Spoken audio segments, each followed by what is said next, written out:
My name is Jeremy, and I grew up in Boston, Massachusetts. You might expect a story like mine to begin with romance or joy, but instead it starts at a wedding, one that was supposed to be a celebration of love. Yet for me, it became the stage for humiliation. It happened at my sister Mia's wedding. While the room glowed with flowers and champagne, her new father-in-law, Mr. Caldwell, stood to make a toast.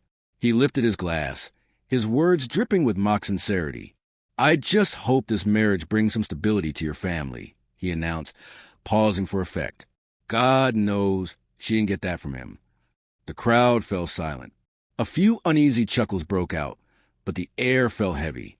At the altar, Mia froze, her smile vanishing, her eyes shifting quickly toward me. She knew exactly what he was doing, and she also knew I wouldn't let it slide. I rose from my chair slowly, my voice calm and sharp as ice. "Do you even know who I am?"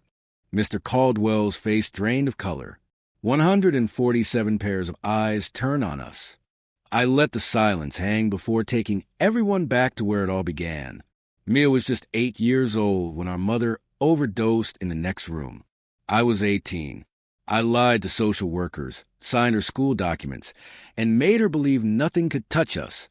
While my friends left for college, I stayed behind, working nights so Mia could have ballet lessons, birthday parties, and braces.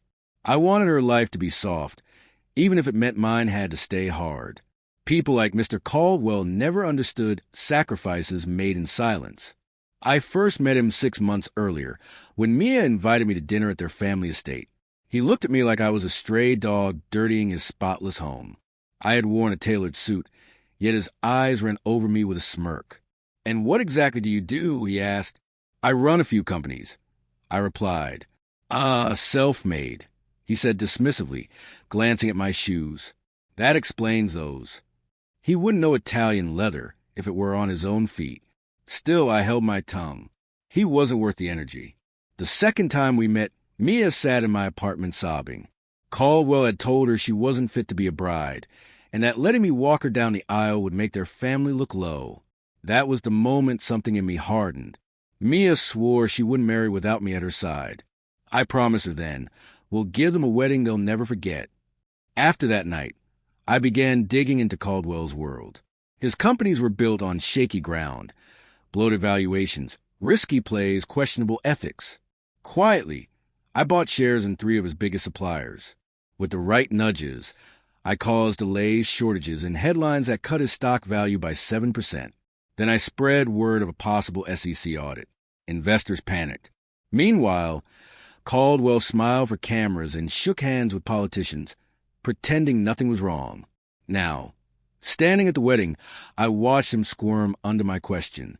He tried to laugh it off. "You're the brother, of course," he stammered. "The protector." I locked eyes with him. "I'm the reason Mia never ended up in the system. And I'm also the reason your company is under federal investigation." As if on cue, his phone buzzed. He glanced down and his face turned ghost white. A journalist I had met for lunch had just published a detailed expose on his insider trading, money laundering, and secret backroom deals. Gasps rippled through the guests. Caldwell opened his mouth, but I raised a hand. "Don't. You've embarrassed yourself enough." Then I turned to Mia and extended my arm. Tears filled her eyes, but her hand didn't shake as she slipped it into mine. Together, we walked down the aisle, not to music, but to complete silence. It wasn't a ceremony anyone had planned, but it was one that stripped a man of his false power in front of everyone who once believed him untouchable. The aftermath was swift. By morning, Caldwell's board issued a statement. By evening, his assets were frozen, and subpoenas landed on his desk. Mia and Grant postponed their honeymoon in Italy, but I told them not to worry. "My part is done," I said. "Go enjoy Italy. It's peaceful now." Later, I sat on my balcony with coffee, watching city lights flicker across the skyline. The world kept spinning. Predators still walked among us. Only now they wore suits and cufflinks. That night, Mia texted me, "You didn't have to do that for me." I answered, I didn't. I did it for the little girl who lost everything and still deserved better. I didn't do it for revenge or applause. I did it for balance. People like Harold Wright forget that power doesn't have to be loud, and family never comes with conditions. I closed my phone, and I slept just fine knowing that.